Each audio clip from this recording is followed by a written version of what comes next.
Hello viewers, আসসালামু আলাইকুম। আমি ডক্টর নুসরাত জাহান দৃষ্টি, কাজ করছি ক্লিনিক্যাল সোশ্যাল ওয়ার্কার এবং সেক্সুয়াল হেলথ এডুকেটর হিসেবে আমার verified YouTube channel sex edu with doctor দৃষ্টির সাথে।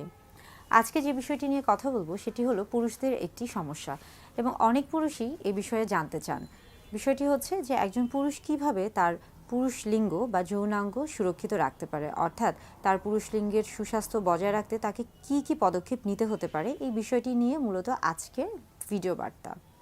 প্রথমে খেয়াল করতে হবে যে একজন পুরুষকে অবশ্যই শারীরিক সম্পর্কের ক্ষেত্রে, মূলত আমরা বলে থাকছি যে যে কোনো শারীরিক সম্পর্কের ক্ষেত্রে কিন্তু একজন পুরুষকে অবশ্যই দায়িত্বশীল হতে হবে।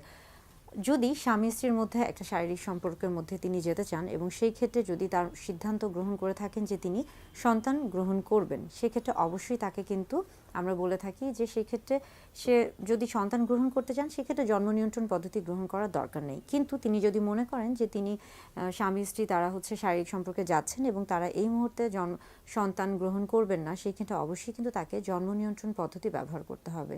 এবং পুরুষদের ক্ষেত্রে সবচেয়ে ভালো যে পদ্ধতি সেটি হচ্ছে অস্থায়ী যে পদ্ধতি, সেটি হচ্ছে কন্ডোম। অর্থাৎ তাকে অবশ্যই কন্ডোম ব্যবহার করতে হবে। কেননা কন্ডোম ব্যবহার করলে একদিকে যেমন জন্ম নিয়ন্ত্রণ পদ্ধতি নিরোধ করা যাচ্ছে এবং পাশাপাশি কিন্তু বিভিন্ন ধরনের যৌনবাহিত যে রোগগুলো রয়েছে সেগুলো থেকেও কিন্তু নিজেকে সুরক্ষিত রাখতে পারছে। অর্থাৎ একজন পুরুষ যদি তার পুরুষ লিঙ্গ বা যৌনাঙ্গের স্বাস্থ্যকে যদি সুরক্ষিত রাখতে চায় সেক্ষেত্রে অবশ্যই কিন্তু তাকে কন্ডোম ব্যবহার করা উচিত বা কন্ডোম ব্যবহার করতে হবে।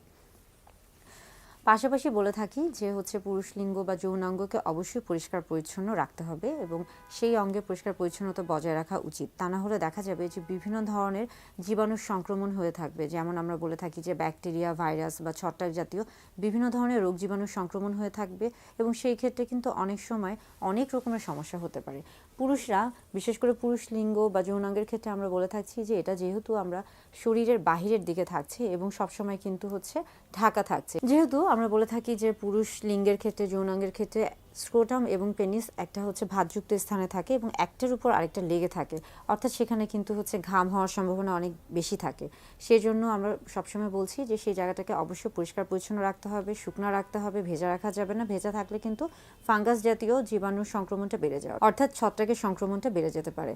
সেই ক্ষেত্রে যেটা করতে পারেন যে আপনারা হয়তোবা কিছুদিন পর পর বা সপ্তাহে 2 দিন বা 1 দিন আপনারা একটা অভ্যাস করতে পারেন যে আপনারা অবশ্যই আপনাদের যে পুরুষ লিঙ্গ রয়েছে বা যৌনাঙ্গ রয়েছে সেই অংশটিকে ভালো করে পরিষ্কার করুন।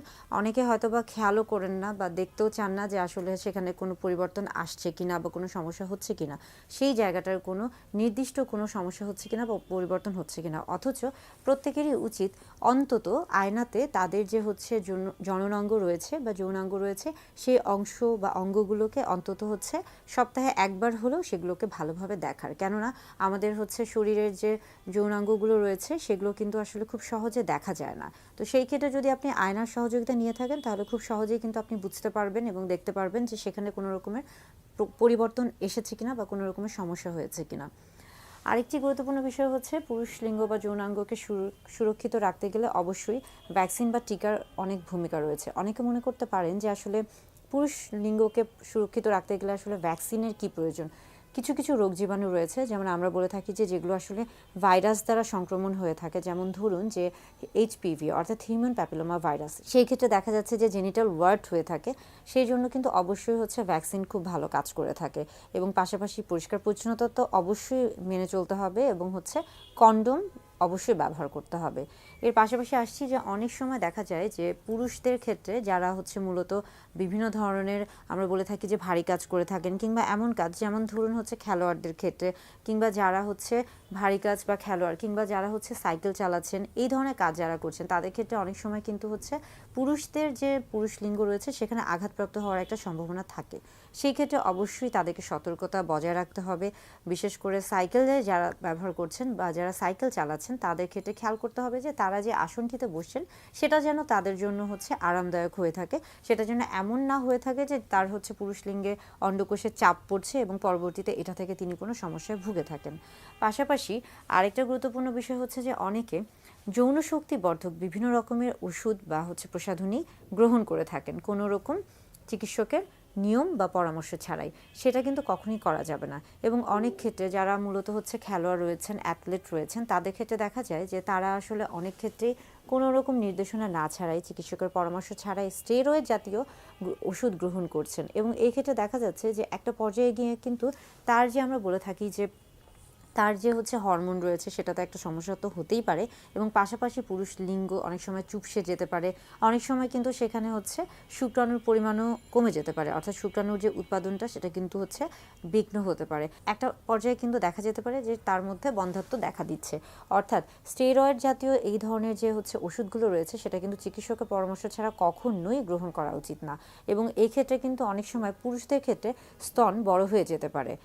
অর্থাৎ যে কোনো ওষুধ গ্রহণের ক্ষেত্রে অবশ্যই খেয়াল রাখতে হবে, তা না হলে পুরুষ লিঙ্গের কিন্তু একটা বিশাল সমস্যা হয়ে যেতে পারে। এখন আসছি যে সকল পুরুষদের ক্ষেত্রে সার্কামসিশন করা থাকে, অর্থাৎ যাদের সার্কামসিশন করা থাকে তাদের ক্ষেত্রে কিন্তু তুলনামূলকভাবে ইনফেকশন হওয়ার সম্ভাবনাটা কম থাকে। অর্থাৎ তাদের মধ্যে ইনফেকশন বা ইনফ্লামেশন, প্রদাহজনিত যে সমস্যাগুলো দেখা যায় সেগুলোর সম্ভাবনা কম থাকে।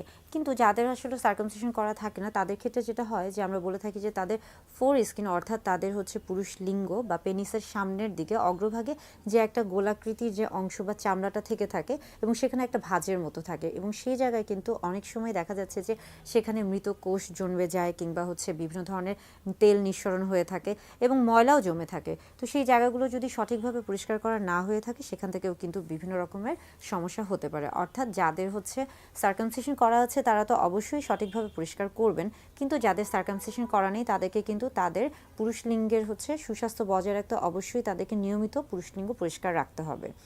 অনেকে অতিরিক্ত পরিষ্কার করার ক্ষেত্রে কিন্তু বিভিন্ন রকমের প্রসাধনী ব্যবহার করতে চান। সেক্ষেত্রে বলে রাখি যে আসলে আপনি আপনার জননাঙ্গ পরিষ্কারের ক্ষেত্রে মৃদু সাবান বা শ্যাম্পু ব্যবহার করতে পারেন। সেই ক্ষেত্রে কিন্তু অতিরিক্ত এমন কোনো সুগন্ধি জাতীয় প্রসাধনী ব্যবহার করার কোনো প্রয়োজন নেই। তা না হলে দেখা যায় যে অনেক সময় কিন্তু সেটা অতি সংবেদনশীল একটা অবস্থায় তৈরি করে থাকে এবং সেখান থেকে কিন্তু বিভিন্ন ধরনের অ্যালার্জিক একটা রিয়াকশন বা প্রতিক্রিয়া তৈরি হয়ে থাকে। অর্থাৎ পুরুষ লিঙ্গ বা জননাঙ্গের যে স্বাস্থ্য রয়েছে সেটাকে সুরক্ষিত রাখতে বেশ কিছু পদক্ষেপ রয়েছে। এবং পুরুষদের খুবই গুরুত্বপূর্ণ যে দুটি সমস্যা দেখা যায়, একটি আমরা বলে থাকছি যে লিঙ্গ উত্থানজনিত সমস্যা, এবং আরেকটি দ্রুত বীর্যপাত। এই সমস্যাগুলোর সাথে আসলে রক্ত সঞ্চালনের যে ভূমিকা সেটা কিন্তু বিশেষ গুরুত্বপূর্ণ। অর্থাৎ আমরা বলে থাকছি যে প্রিম্যাচুর ইজাকুলেশন এবং ইরেকটাইল ডিসফাংশনের সাথে ব্লাড সার্কুলেশনে একটা খুব গুরুত্বপূর্ণ ভূমিকা রয়েছে।